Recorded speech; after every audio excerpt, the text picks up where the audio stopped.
پہلا سیگمنٹ جو ہے صحبت باولیہ کے تحت آج ہم بات کریں گے رمضان المبارک کے بارے میں۔ جیسے کہ ناظرین آپ جانتے ہیں کہ رمضان کی آمد ہے، اور رمضان کا مہینہ ایک فضیلتوں کا والا مہینہ ہے، اور آپ جانتے ہیں کہ گویا کہ اسلام کی عباداتی سال کی ابتدا رمضان کے مہینے سے ہوتی ہے، کیونکہ اللہ تبارک و تعالی نے دو طرح کی عبادات جو اہل اسلام پر لاگو کی ہیں، ایک بدنی عبادات اور دوسری مالی عبادات۔ چنانچہ بعض عبادات بدنی ہیں، جیسے نماز ہے، یہ بدنی عبادت ہے، اسی طریقے سے روزہ ہے، یہ بدنی عبادت ہے، اسی طریقے سے زکوٰۃ یہ مالی عبادت ہے، اور حج جو ہے بدنی اور مالی دونوں کا مجموعہ ہے۔ تو گویا کہ یہ عبادت اللہ تبارک و تعالی نے ہم پر فرض کیے ہیں، تو ان بدنی عبادات میں سے ایک روزے کی عبادت ہے، کیونکہ نماز کی عبادت ہم جو وہ تعظیماً پیش کرتے ہیں، اور زکوٰۃ کی عبادت یہ احساناً پیش کرتے ہیں، اور حج کی عبادت جو ہے یہ محبتاً پیش کرتے ہیں، اور روزے کی عبادت یہ خوفاً پیش کی جاتی ہے، یعنی اللہ تبارک و تعالیٰ کا خوف انسان پر غالب آ جاتا ہے، اور انسان جو درجہ احسان پر پہنچ کر تنہائیوں میں بھی جو ہے اس پر گویا کہ پہرے لگ جاتے ہیں، اور وہ کھانے پینے سے پرہیز کرتا ہے اور نفسانی خواہشات سے دور رہتا ہے۔ اس لیے رمضان کا جو روزہ ہے یہ عبادت خوفاً ہے، اللہ تبارک و تعالیٰ کے خوف سے انسان جو ہے وہ کھانے پینے سے اپنے ہاتھ کو اور خواہشات سے اپنے آپ کو روک لیتا ہے۔ رمضان کی دو خاص فضیلتیں ہیں۔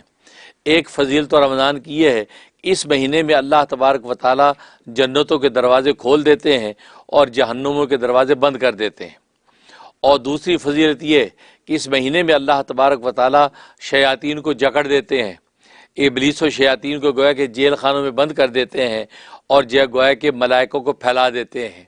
یہ دو خاص فضیلتیں اللہ تبارک و تعالیٰ نے اس رمضان کے مہینے میں رکھی ہیں۔ اب رہا یہ سوال کہ اللہ تبارک و تعالیٰ جنتوں کے دروازے کھول دیتے ہیں اور جہنم کے دروازے بند کر دیتے ہیں، اس کا مطلب کیا ہے؟ اس کی دو وجہ ہیں۔ پہلی وجہ تو یہ ہے کہ جنت سے مراد یہ رحمت ہے، اور جہنم سے مراد لعنت ہے۔ گویا کہ اللہ تبارک و تعالیٰ کی رحمت کا مجسم اگر کوئی سراپا ہے تو وہ جنت ہے، اللہ تبارک و تعالیٰ کی لعنت کا مجسم اگر کوئی سراپا ہے تو وہ جہنم ہے۔ تو کوئی یہ کہنا کہ جنتوں کے دروازے کھول دیے جاتے ہیں، اس کا مطلب ہے کہ اللہ تبارک و تعالیٰ کے رحمت کے دروازے کھل جاتے ہیں، اور اللہ تبارک و تعالیٰ کی رحمتوں کا نزول ہوتا ہے، اور اللہ تبارک و تعالیٰ کی جو جہنم جو بند کر دی جاتی ہے، اس کا مطلب اللہ تبارک و تعالیٰ کی جو لعنت جو انسانوں پر دھرتی پہ نازل ہوتی ہے وہ روک دی جاتی ہے۔ اور اس لیے روکی جاتی ہے کہ ظاہر ہے کہ دنیا کے اندر انسان جب اللہ تبارک و تعالیٰ کی اطاعت اور عبادت کی طرف لگتے ہیں، اور خاص طور پہ اللہ کے لیے بھوکے رہتے ہیں، اللہ کے لیے پیاسے رہتے ہیں، اللہ کے لیے خواہشات سے دور رہتے ہیں، اور یہ وہ فطری خواہشیں ہیں کہ جن سے دور رہنا جو ہے وہ آسان نہیں ہے، یہ مشکل راستے کو اختیار کر کے اپنے نفس کے جو ہے وہ گئے کہ وہ جال کاٹ کے نفس کی گردن پہ قدم رکھتے ہیں، تو ان کا دوسرا قدم اللہ تبارک و تعالیٰ جنت میں پہنچا دیتے ہیں۔ اس لیے ایسا ماحول پیدا ہو جاتا ہے کہ اللہ تبارک و تعالیٰ رمضان کے اندر اپنی رحمتوں کا نزول کرتے ہیں اور لعنتوں کو روک لیتے ہیں۔ اور دوسرا مطلب یہ ہے کہ اللہ تبارک و تعالیٰ جو ہے اس مہینے کے اندر چونکہ اہل اسلام کو یہ توفیق دیتے ہیں کہ یہ اجتماعی عبادات کا اہتمام کرتے ہیں، چنانچہ تراویح کے اندر یہ اجتماعی طور پر اللہ تبارک و تعالیٰ کا کلام سنتے ہیں، اور اسی طریقے سے روزے کے افطار کے وقت جو ہے اجتماعی طور پر بیٹھ کر روزے کا گویا کہ افطار کرتے ہیں۔ سحری کے وقت میں وقت متعین ہے، سحری کے وقت میں گویا کہ ہر گھر کے اندر لوگ اللہ تبارک و تعالیٰ کے بھوکے ہو رہنے کا جذبہ قائم کرتے ہیں۔ تو سحری جب کھاتے ہیں تو یہ جذبہ قائم کرتے ہیں کہ اس لیے کھا رہے ہیں تاکہ آنے والے جو اوقات کے اندر بھوکے رہیں گے اللہ کے لیے، اور افطاری جو کرتے ہیں اس میں یہ جذبہ ہوتا ہے کہ اب تک جو ہم بھوکے رہے ہیں اس کے گویا کہ ازالے کے طور پہ ہم جو اس وقت کھانا کھا رہے ہیں، اور وہ بھی اللہ تبارک و تعالیٰ کے امر سے۔ یہی وجہ ہے کہ آپ جانتے ہیں کہ افطار میں دیر کرنے کی اجازت نہیں ہے۔ افطار میں اگر آپ نے دیر کی تو اس میں گویا کہ کراہت پیدا ہو جاتی ہے،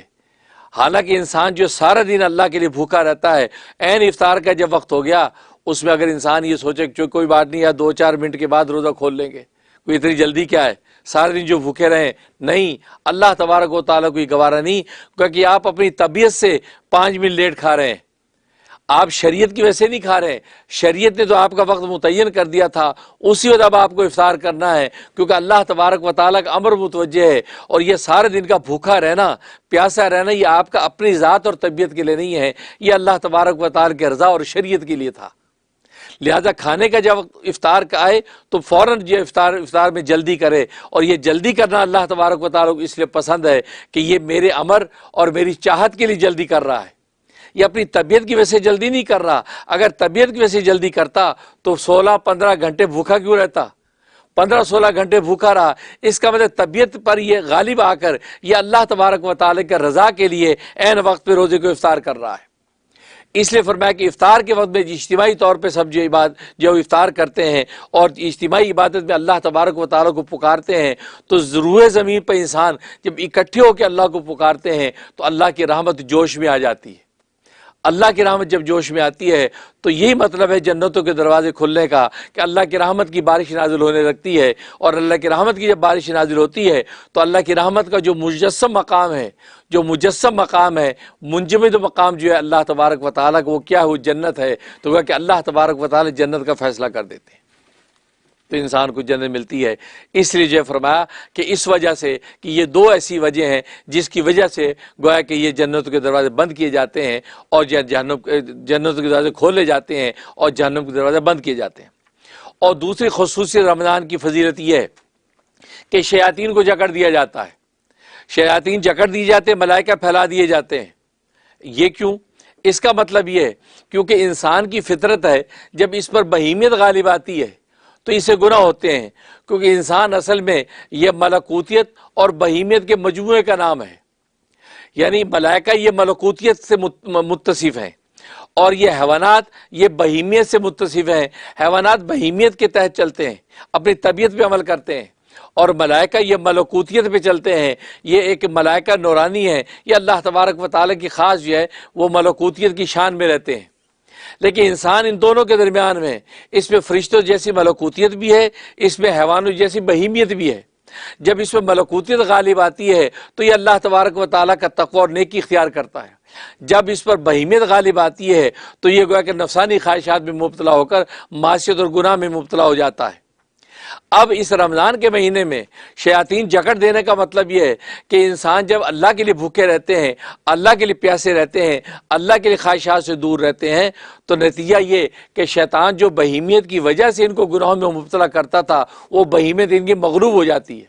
ان کی نفس کشی ہو جاتی ہے۔ جب بہیمیت مغلوب ہوتی ہے تو ان سے گناہ صادر نہیں ہوتے، بلکہ عام طور پہ انسانوں سے نیکیاں صادر ہونے لگتی ہیں۔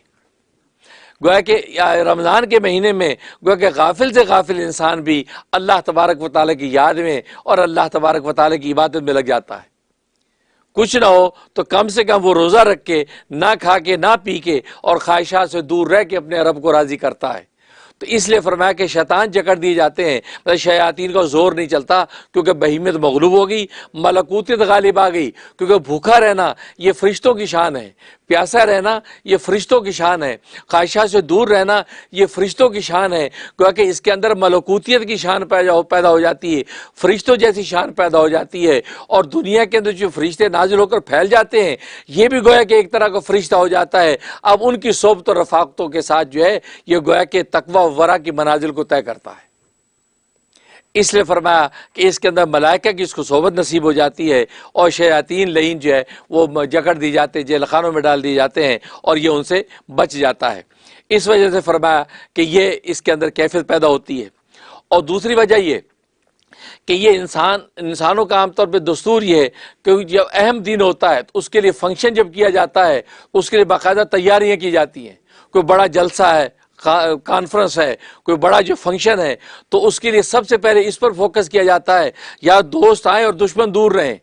کوئی تقریب کار نہ آ جائیں جو ہمارے پروگرام کو خراب کریں، کوئی ایسے جو ہلڑ باز نہ آ جائیں ہمارے پروگرام کو خراب کریں، جو یہ ہمارے دوست جمع ہوں گے خاص پروگرام کے تحت اس کے اندر رخنہ نہ ڈالیں۔ تو کیا کرتے ہیں کہ پولیس اور سیکورٹی کا انتظام کیا جاتا ہے، کہ سیکورٹی اس لیے ہے تاکہ کوئی ایسے بدماش قسم کے لوگ آ کے پروگرام کو خراب نہ کریں، ہلڑ بازی نہ کریں۔ تو بالکل اسی طریقے سے اللہ تبارک و تعالیٰ کے نزدیک رمضان کا مہینہ سب سے اہم مہینہ ہے، کیونکہ یہ امت کا مہینہ ہے اور امت کی بخشش کے فیصلے صبح شام کیے جاتے ہیں، تو اللہ تبارک و تعالی نہیں چاہتے کہ شیاطین اور ابلیس کو اگر کھلی چھٹی دے دی تو ان کی صفوں میں گھس گھس کے ان کے اس فنکشن کو خراب کر دیں گے، ان کی مغفرت کے جو ان کی جو پروانے جاری ہونے ہیں ان کو جو لینے سے ان کو خراب کریں گے۔ لہذا اللہ تبارک و تعالیٰ فرشتوں کی سیکورٹی نازل کر دیتے ہیں، فرشتوں کو جیل خانوں اور شیاطین کو جیل خانوں میں ڈال دیتے ہیں، اور فرشتے اہل ایمان کو گھیر لیتے ہیں، اور اہل ایمان جو ہے جم کر اللہ تبارک و تعالیٰ سے مناجات کرتے ہیں، اور فریاد کرتے ہیں، ذکر و عبادت کرتے ہیں، یہاں تک کہ اللہ تبارک و تعالیٰ سے اس کی رضا کا پروانہ جاری کروا لیتے ہیں۔ تو جو ایجنڈا ہوتا ہے اس ایجنڈے کے اندر کسی قسم کا خلل پیدا نہ ہو، اس لیے اللہ تبارک و تعالی شیاطین کو جکڑ دیتے ہیں اور ملائکوں کو گویا کہ ایک طرح کی سیکورٹی کے لیے وہ کھول دیتے ہیں تاکہ اہل ایمان جو ہے وہ اللہ تبارک و تعالی کی عبادت میں آزاد رہیں اور گناہ اور معاصی سے بچیں۔ تو اس لیے تو چونکہ دستور یہی ہے تو اللہ تبارک و تعالی نے انسانوں کی دنیا کے اندر رمضان میں بھی یہ انتظامات رکھے، گویا کہ جنتوں کے دروازے کھول دیے، جہنم کے بند کر دیے، شیاطین کو جکڑ دیا اور فرشتوں کو پھیلا دیا تاکہ جو منافع اس رمضان سے حاصل کرنے مطلوب تھے ان منافع کو اچھے طریقے سے حاصل کر سکیں،